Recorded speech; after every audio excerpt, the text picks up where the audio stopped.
Before I start, I would like to say one or two things, and that is, I'm not going to talk about any of the products or services that Wipro is engaged in.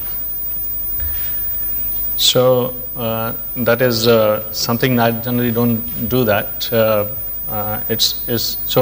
I think, by not talking to products and services, I think the risk of getting bored before lunch is mitigated. I hope so. And please don't think that I dilute the importance of the products. Second thing is so what I see is this is actually a perspective, my perspective, and I think that there has to be, I anticipate some disagreement also at the end of the day. So not a problem.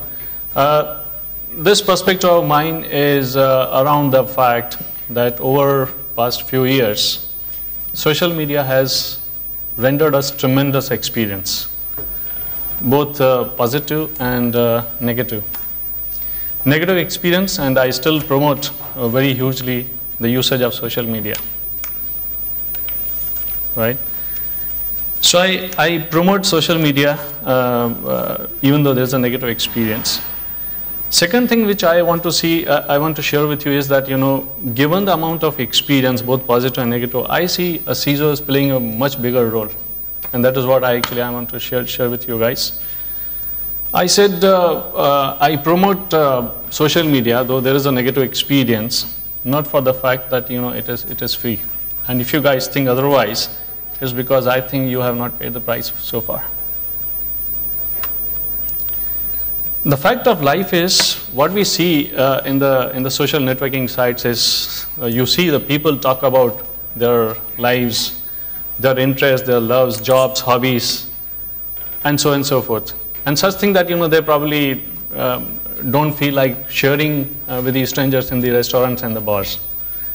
Second point, which is the social media has made everyone an artist. So I blog, I become an author, I upload a video. I might get a Collaborative effect, and then become a film star, filmmaker, and so on and so forth. So that is the second thing. Combined with these traits, what I've seen is the word of mouth has literally gone virtual.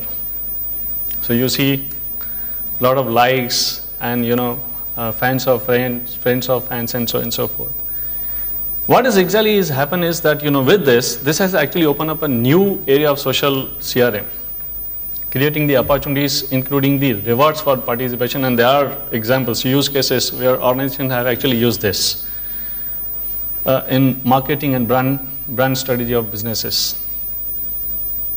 It's like 50 people say a foolish thing, it is still a foolish thing, and I think the intelligent businesses have exploited this philosophy of people trust people, right? The point that I'm trying to drive here is the online engagement is just inevitable. So I think it's actually, I think it's a breeding ground for all of us. The organization, the businesses, they see this business at the speed of light. And the service providers like us is an opportunity to build strategy, roadmap, content creation, and so on and so forth. What I said is actually supported by many studies, many reports, and I just picked up one of the things that I saw in socialmediaexaminer.com, right? It says, and in fact they actually surveyed this across 3,800 marketers. Marketers by mean is a combination of marketing agencies, the marketing departments within the big organization, and so on and so forth.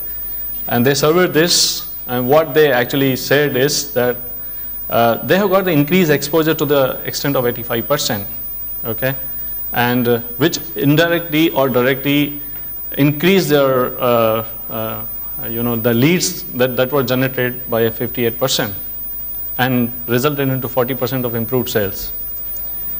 So there are so many statistics which talks about statistics that talk about how the businesses have actually exploited the power of social media and promoted their sales. So that was the organization's view. If you look at from the business's side, this is the business view, and And from the individual's perspective, individual like me, the consumers, for examples, I have actually clubbed these two things here. Is a study report from the global webindex.net, and India is also figuring. So if you look at the statistics, the percentage of active online users, this percentage of the actual internet users is more than 60%. And how is that? And there are different reports again, so you will come across certain reports like 98% of Indians like to comment about their travel interests online, right? There are over 1 billion Facebook posts per day, and YouTube sees 4 billion videos viewed globally every day. So what it says is that the penetration is growing by the day, and therefore the influence, both on the consumers getting converted into customers, and customers getting converted into fans and fan clubs and fan group and so on and so forth. So that's the whole idea about social media. So we have a separate practice on social media. They have done a lot of things, and what we put it is from the maturity perspective, maturity standpoint, because we see a lot of action on the social media. We talked about some of the actions here. They have categorized the organization in the various stages of maturity.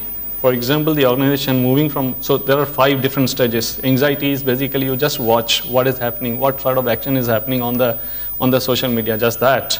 Move to the listening, where you are actually responding to some of the actions that are happening, right?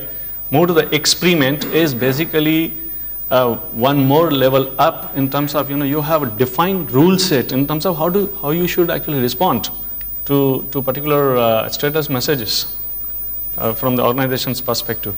Go into the operational, and integrated is the last stage, where you are actually integrating your existing CRM with the social media. And this is a very, very important piece where it shows the organization maturity, talking about the collaboration across the different functions. And I'll come to a point where I think CISO has got played a major role. In a couple of cases, in fact, I can share with you. No, so we talked about the all positive actions, okay, and there was an positive action from both the perspective, both from the individual perspective and as well as from the organization's perspective. We saw that. The other side where we saw that, again, so I would like to bring few examples here, both from individual and the organization's perspective. So we saw this, outside India also some of the things that, that they don't go well, or they have gone wrong so far. For example, somebody posted a man was arrested in UK a couple of months before for posting some nonsense material on Facebook, and it was considered to be a violation of Communication Act under 127 Act, and he was arrested and then tried in the court and then fined and so on and so forth. Similar cases were reported in countries like Malaysia and Indonesia and things like that. So as recently as last month, we saw this in India, 2 girls getting arrested in Palghar.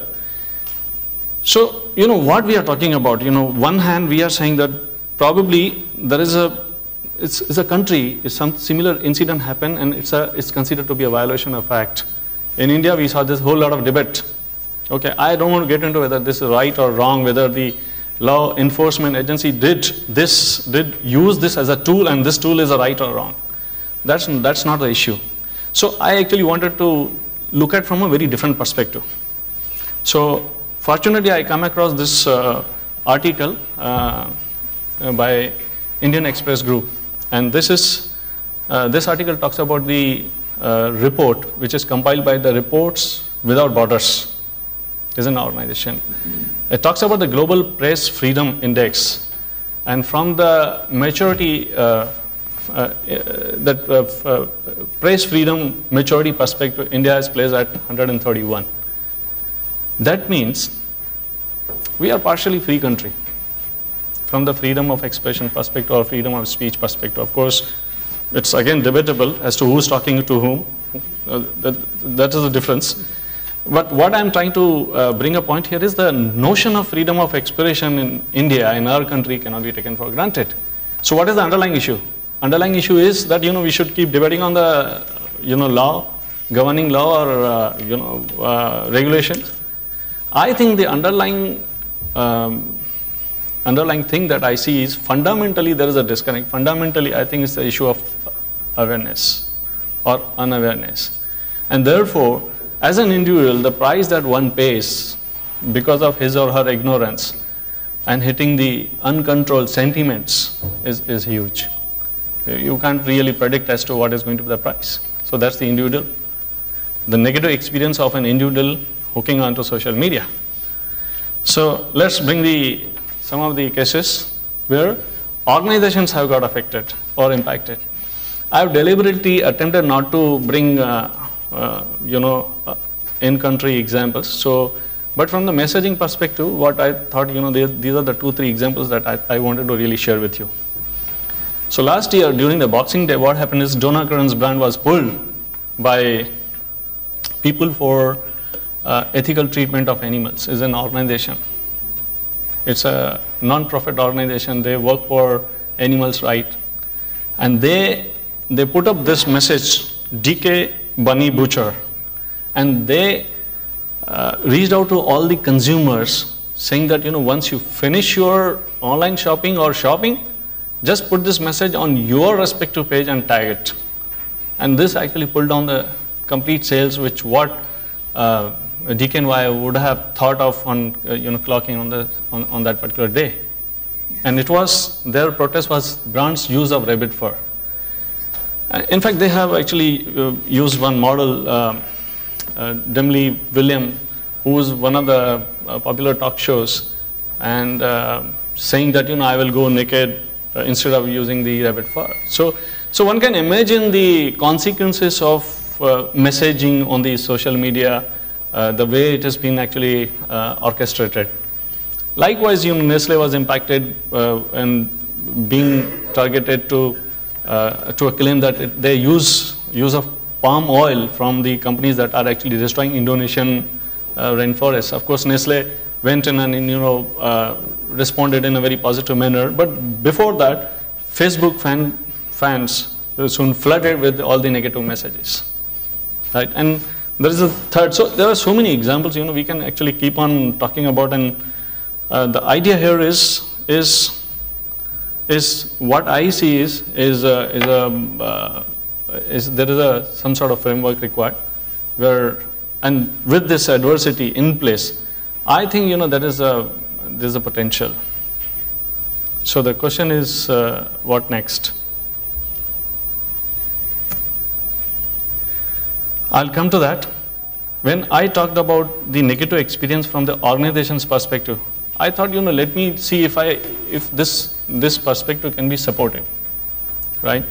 So I went to this social organization is actually a book by Gartner, and they have actually published some excerpts in terms of what the social media readiness survey they have done.